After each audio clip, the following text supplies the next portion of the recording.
If you think about it right now, first were paintings, then were pictures, now we have videos. It's kind of the same. You try to preserve the memory, the voice, the movements of the person, but it's 2D.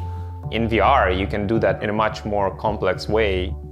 I'm Artur Sychov. I'm the founder and CEO of Somnium Space. Somnium Space is a highly immersive virtual reality platform with decentralized ownership and economy based on the blockchain. So I've actually never used VR before, but that's me with the afro. I didn't know how to change my avatar, but at least this guy has a good jawline. Artur and I met in Somnium Space where we watched some fireworks, went on a hike, and I have to admit, I really liked flying. Am I flying? Yes, you are. Look down. I'm flying. Look the direction you want to go. Yeah, baby, let's go.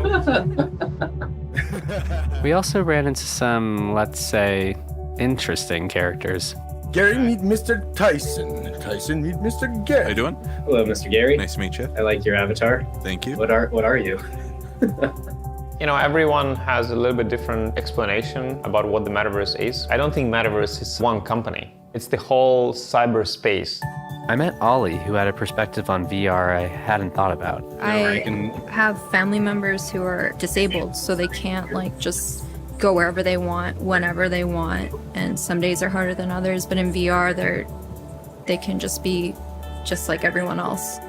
Because it's VR, because it's so social, because it's so immersive, you feel the presence of the person, you feel the non-verbal communication, with hands. You can see right now the same sunset as I do. We experience this moment together, and that's what persistent Metaverse is.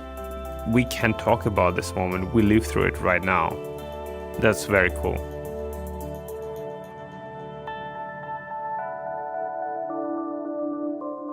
My father was diagnosed with cancer, and the illness was progressing quite fast.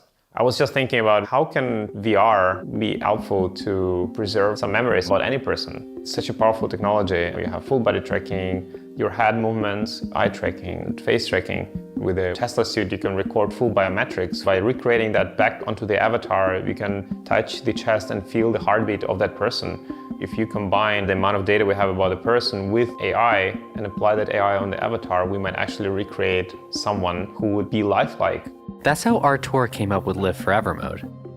Live Forever doesn't exist yet, but the idea is if I paid Somnium Space to record my data, within a year, I could create a digital clone that mirrors how I move and talk, so that I could live forever in Somnium Space. This clone is different than the AI chatbot and hologram because this one could have agency within its own virtual life, interacting with people in the metaverse without me. And as technologies advance, this clone will continue to evolve, becoming more and more realistic. But can this really help people grieving? We know by studies that VR helps in post-traumatic situations, but VR has much more potential over our bodies and our minds than we think. Being able to ask things which you're not able to ask could be something very helpful.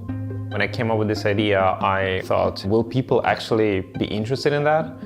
And it turned out they are. Once the Live Forever feature happens, do you want to do it?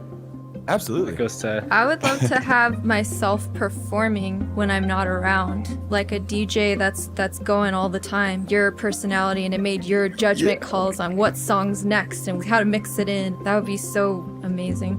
Grandkids, great grandkids, just down the line being able to come kick it, and see what our personality was like in the time we were around.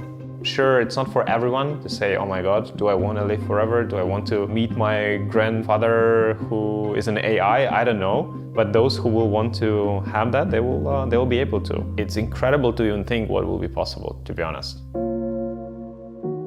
So we're both gonna go in VR now. Bye.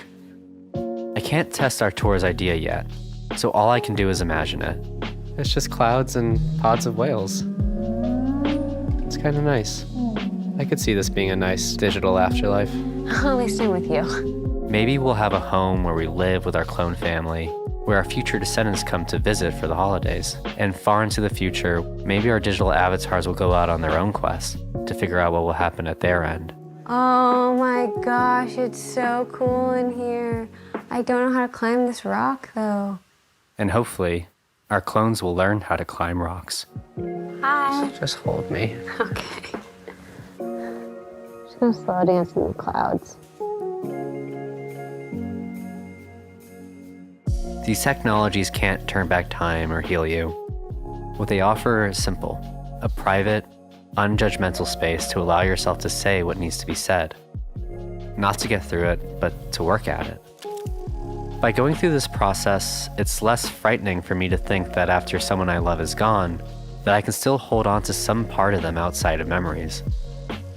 With these technologies, I can ask for advice when I'm scared about the future, hear them tell a story again, or say goodbye one last time. As for what they say back, It's a wrap. it doesn't really matter.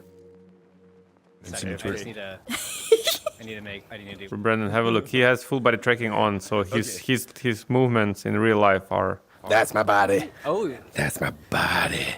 you have a Tesla suit on?